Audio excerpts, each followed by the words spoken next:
Hello बच्चों, तो आज हम आप लोगों को पढ़ाने वाले हैं क्लास 12 फिजिक्स का एक इम्पोर्टेंट डेरिवेशन। एक समान वैद्युत क्षेत्र में स्थित किसी वैद्युत द्विध्रुव को घुमाने में किया गया कार्य। यानी कि कोई एक समान वैद्युत क्षेत्र है जिसमें कोई वैद्युत द्विध्रुव स्थित है जिसको घुमाया गया है, यानी कि उसको घुमाने में कितना कार्य किया गया है उसे हमें डेरिवेशन के माध्यम से समझाना है। तो यहाँ पे कोई एक समान वैद्युत क्षेत्र, ये ब्लैक पेन से जो लाइनें खींची हुई ये एक समान वैद्युत क्षेत्र है।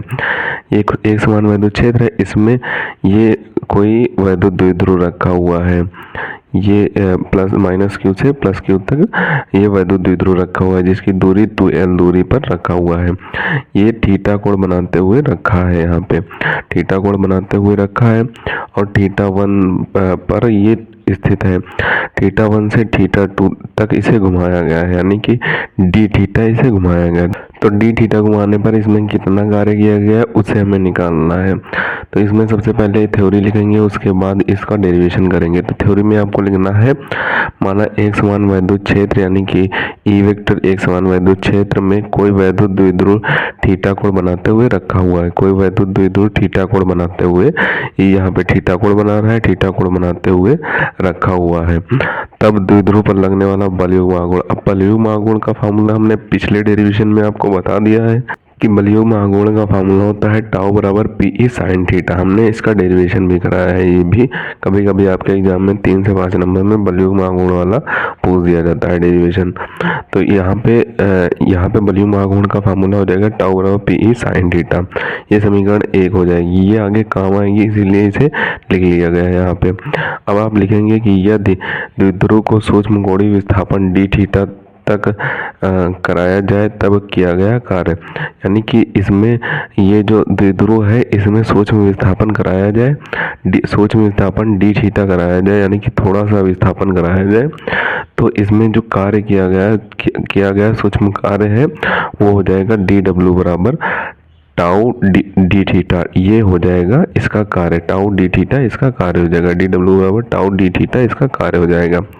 अब हमें क्या निकालना है, थीटा 1 से थीटा 2 तक घुमाने में किया गया कार्य निकालना है। जैसा कि यहाँ पे दिया हुआ है, थीटा 1 से थीटा 2 तक घुमाने में हमें कितना कार्य करना पड़ा उसे हमें निकालना है। तो थीटा 1 से थीटा 2 तक घुमाने में किया गया कार्य W बराबर हमारा हो जाएगा थीटा 1 से थीटा 2, ये समाकलन का साइन लगेगा यहाँ पे, और डी डब्ल्यू इतना कार्य किया गया है। यानी कि कितना कार्य किया गया है, ये डी डब्ल्यू कार्य किया गया, सूक्ष्म कार्य क्या है हमारा डी डब्ल्यू हो जाएगा। अब डी डब्ल्यू का मान यहाँ पे डी थीटा है तो उसे हम रख लेंगे अगले स्टेप में। तो अगले स्टेप में हम W बराबर समाकलन का चिन्ह लगाएंगे और थीटा 1 से थीटा 2 तक और यहाँ पे टाउ डी थीटा इसकी जगह पे रख लेंगे। अब यहाँ पे ये जो टाउ है इसका फार्मूला समीकरण 1 से रखेंगे। समीकरण 1 में हमें क्या दिया हुआ है, पी साइन थीटा दिया हुआ है, तो हम उसी तरीके से लिख लेंगे। तो लिख लेंगे जो कि टाउ बराबर पी साइन थीटा समीकरण 1 से। तो जब टाउ की जगह पे पी साइन थीटा रखेंगे तो कुछ इस तरीके का बन के आ जाएगा,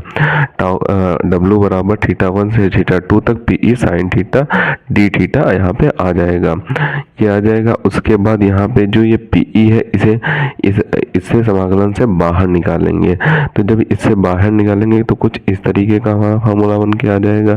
तो ये W बराबर हो जाएगा पी और थीटा 1 से theta 2 sine theta D theta. अब ये जो साइन थीटा डी थीटा होता है इसका जब समाकलन करेंगे तो हमारा इसका मान होता है माइनस कॉस थीटा। तो इसका जो मान होगा वो माइनस कॉस थीटा हो जाएगा। इसका जो मान होता है, मैथ अगर आपने पढ़ी होगी इंटर की तो उसमें इसका मान होता है माइनस कॉस थीटा। तो माइनस कॉस थीटा इसका मान हो जाएगा पी बड़े ब्रैकेट में माइनस कॉस थीटा और इधर थीटा 1 से थीटा 2 आप रख लेंगे तो ये आ जाएगा। अब आगे देखते हैं कि आगे क्या दिया हुआ है। तो यहाँ पे अगले स्टेप में आपका निकल के आ जाएगा W बराबर पी ब्रैकेट में माइनस कॉस थीटा 2 माइनस छोटा ब्रैकेट में माइनस कॉस थीटा 1। अब ये कैसे निकल के आएगा, तो पीछे था हमारा पी कॉस थीटा था minus cos theta cos theta था हमारा पीछे। तो यहाँ पे जो यहाँ पे लगा था थीटा 1 और यहाँ पे लगा था थीटा 2। तो यहाँ पे जब x के साथ a और b होता है तो वहाँ पे एक्स ए माइनस एक्स बी हो जाता है। तो उसी तरीके से यहाँ पे minus cos theta 1 minus cos theta upper limit minus lower limit हो जाता है। तो वहाँ यहाँ पे भी वैसा ही हो जाएगा, माइनस कॉस थीटा 2 और माइनस करके माइनस का साइन लिखा के माइनस कॉस थीटा 1 हो जाएगा। Upper limit minus lower limit यहाँ पे लग जाएगी। तो यहाँ पे उसी तरीके से upper limit minus lower limit लग गई है। तो अब ये माइनस और माइनस प्लस हो जाएंगे तो कुछ इस तरीके का यहाँ पे निकल के आ जाएगा। W बराबर पी ई ब्रैकेट में minus cos theta 2 plus cos theta 1, ये इस तरीके से निकल के आ जाएगा। अब जब इसे सही तरीके से लिखेंगे तो हमारा कुछ इस तरीके का फार्मूला बन के आ जाएगा। W बराबर P E cos theta 1 minus cos theta 2 bracket में। तो ये हमारा मेन फार्मूला बन के आ जाएगा। मेन डेरिवेशन जो वैद्युत द्विध्रुव को घुमाने में किया गया कार्य होगा वो इतना ही होगा। वैद्युत द्विध्रुव को थीटा 1 से थीटा 2 तक घुमाने में किया गया कार्य हमारा इतना होगा। तो यहाँ पे कुछ विशेष स्थितियों में थीटा 1 और थीटा 2 की वैल्यू दे देता है। थीटा 1 की वैल्यू जब 0 डिग्री दे और थीटा 2 की वैल्यू थीटा दे तो उसके घुमाने में कितना कार्य करना पड़ेगा। तो आपको इसी फार्मूले में थीटा 1 और थीटा 2 की वैल्यू रख देनी, आपका आंसर आ जाएगा। तो यहाँ पे W बराबर पी ई कॉस थीटा 1 और कॉस थीटा 2 लिख लेना है आपको। और यहाँ पे कॉस थीटा 1 की वैल्यू यहाँ पे 0 डिग्री दी हुई है तो यहाँ पे 0 डिग्री लिख लेना है। कॉस थीटा 2 की वैल्यू थीटा दी हुई है तो यहाँ पे थीटा लिख लेना है। कॉस 0 डिग्री की वैल्यू होती है 1 और माइनस कॉस थीटा हो जाएगा और पी ई बाहर लिख देना है। तो यही आपकी वैल्यू हो जाएगी आपकी कॉस जो 0 डिग्री से थीटा तक घुमाने में किया गया कार्य जो होगा वो W बराबर P E 1 minus cos theta होगा, इतनी वैल्यू होगी। अगर यहाँ पे 45 दे रहा है 90 यहाँ पे 90 दे रहा है तो भी आपको इसी फॉर्मूले में लिख देना है और उसकी वैल्यू पुट कर देनी तो आपका आंसर आ जाएगा। 180 दे रहा है, 45 डिग्री दे रहा है, कुछ भी दे रहा है, 60 डिग्री दे रहा है, कुछ भी दे रहा है तो आपको वैल्यू पुट कर देनी है, आपका आंसर आ जाएगा। तो इसी तरीके से ये डेरिवेशन आपको कर देना है। ये विशेष स्थिति आपको नहीं लिखना है, इतना ही डेरिवेशन करना है। अगर डेरिवेशन पूछा जाए कि किसी विद्युत क्षेत्र में रखे द्विध्रुव को घुमाने में किया गया कार्य तो पूछा जाए तो आपको इतना ही डेरिवेशन कर देना है तो आपको पूरे नंबर मिल जाएंगे। तो आपको पीछे से सभी के स्क्रीनशॉट दिए देते हैं, आप स्क्रीनशॉट कर लें और इसे आपको अच्छे तरीके से तैयार कर लेना है। कई बार एग्जाम में पूछा जा चुका है, इस बार भी इसके आने के चांसेस हैं। तो सबसे पहले आप यहाँ से ऊपर से स्क्रीनशॉट करें, अब बचे हुए पार्ट का स्क्रीनशॉट करें।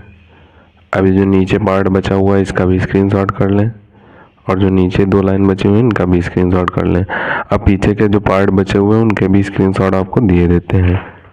तो अब आप यहाँ पे जो ऊपर पार्ट दिए हुए हैं इनका स्क्रीनशॉट कर लें सबसे पहले, और विशेष स्थिति का स्क्रीनशॉट करना चाहे तो कर सकते हैं, लेकिन ये आपको सॉल्व करने का तरीका बता दिया। अगर इनमें न्यूमेरिकल में पूछ दे या फिर किसी भी तरीके से पूछ दे तो इसी तरीके से आप सॉल्व कर सकते हैं। तो एक इम्पॉर्टेंट डेरिवेशन हो जाता है, कभी कभी आपके एग्जाम में पूछ दिया जाता है तो इसे अच्छे तरीके से तैयार कर लें। 1-2 बार आप लिख कर तैयार करेंगे तो आपको तैयार हो जाएगा। तो मिलते हैं किसी नए वीडियो में नए टॉपिक के साथ, तब तक के लिए धन्यवाद। और अगर अभी तक आपने हमारे चैनल को सब्सक्राइब नहीं किया तो सब्सक्राइब जरूर कर लें, क्योंकि हम इसी तरीके से क्लास 12 से रिलेटेड इंपॉर्टेंट टॉपिक पर वीडियो डालते रहते हैं।